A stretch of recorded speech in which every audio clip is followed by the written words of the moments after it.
Un sport qui se démocratise et qui se pratique même dans la rue, c'est ce qu'on appelle le street golf. Les règles sont moins strictes, l'attitude et la tenue plus décontractées. Une tendance venue d'Allemagne et qui se développe fortement en France. Alain Dorgans, Fodé-Guérassi.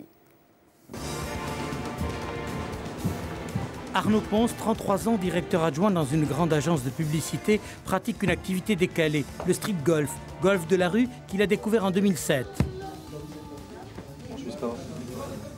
Dans son bureau, taper la petite balle fait partie du quotidien, un rite devenu habituel. J'ai la chance de travailler dans un métier qui est assez ouvert. La preuve, c'est qu'ici, on est entouré de créatifs. Donc, il n'y a pas de problème. Si j'étais, je pense, expert comptable dans un grand cabinet d'audit, ce serait peut-être pas la même chose. Mais là, je peux en tout cas pratiquer le street golf. C'est une petite partie ?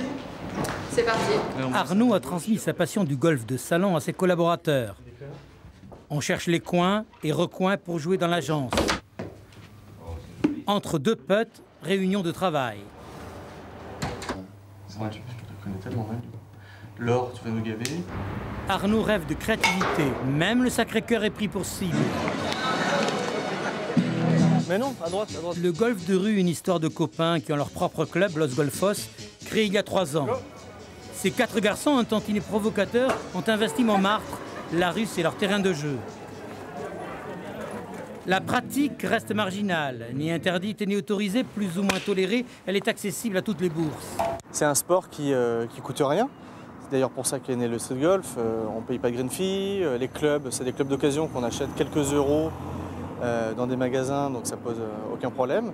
Il n'y a que les balles qui sont un petit peu chères encore, qui sont à 1 euro les vraies balles de street golf. Mais oui, ça reste hyper économique. Ça vous intrigue? Ouais. Vous devez les flinguer, les clubs comme ça?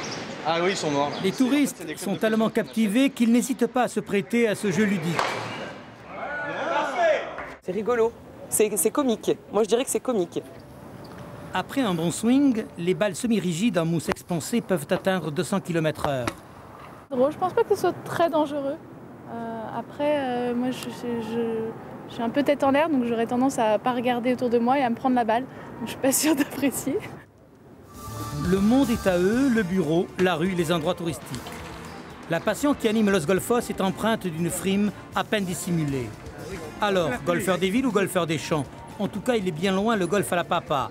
Le street golf attire de plus en plus d'adeptes et est en passe à coup sûr de démocratiser ce sport de réputation bourgeoise.